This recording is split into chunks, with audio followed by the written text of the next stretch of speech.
Thank you so much. Thank you so much, Ms. Solis Perez, and thank you also for inviting me to this very interesting and very timely discussion. So, as mentioned already by the speakers before, if you look today at the advance of medical science and also the availability of high quality health data through digitalization of healthcare, it's tremendous.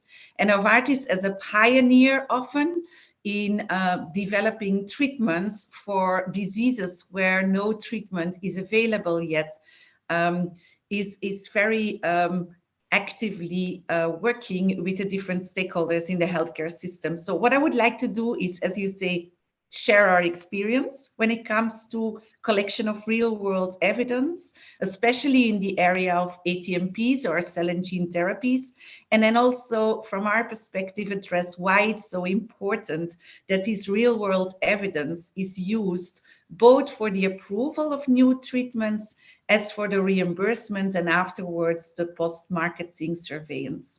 So first of all, on the collection of real-world evidence.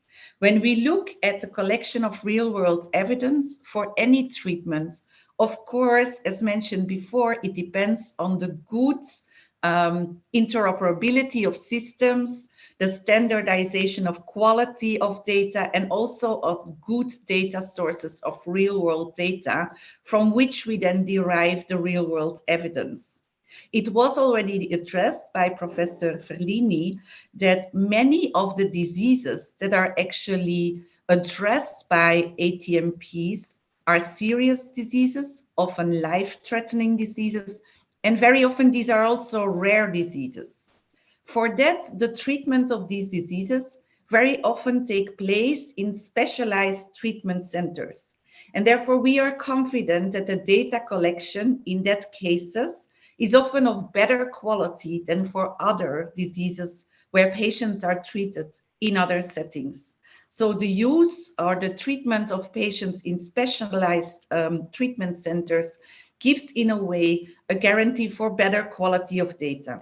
Of course, there is then also an issue to be addressed on the access of these data. One unique challenge we sometimes have for ATMPs or cell and gene therapies is these treatments are often one-time treatments.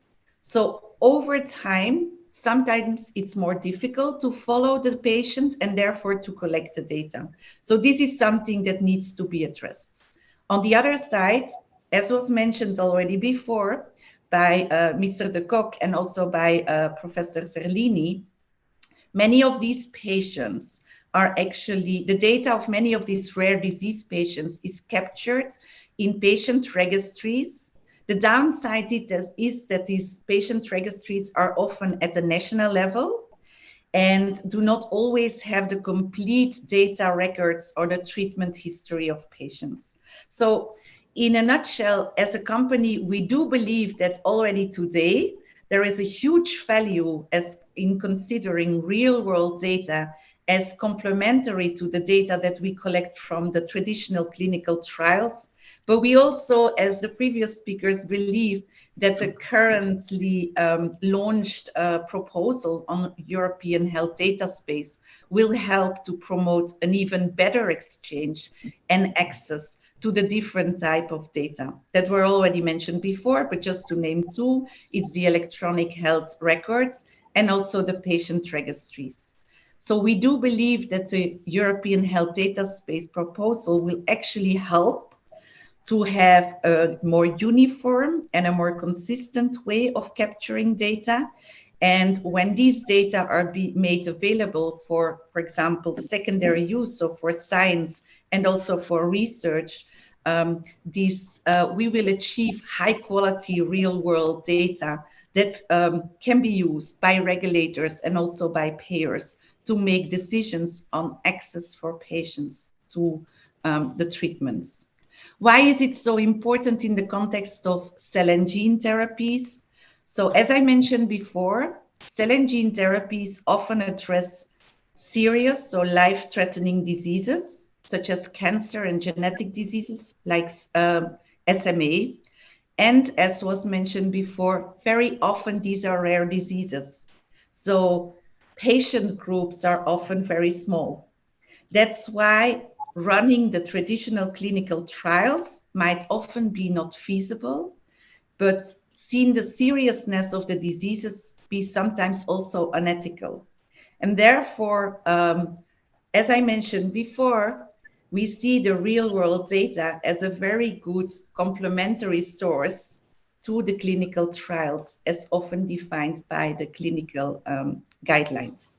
Now we see in practice already that many professional societies in the development of the clinical guidelines, they accept real world evidence as a complement to the data retrieved from clinical data, especially when it comes to the effect of the treatment in certain subgroups of the patients.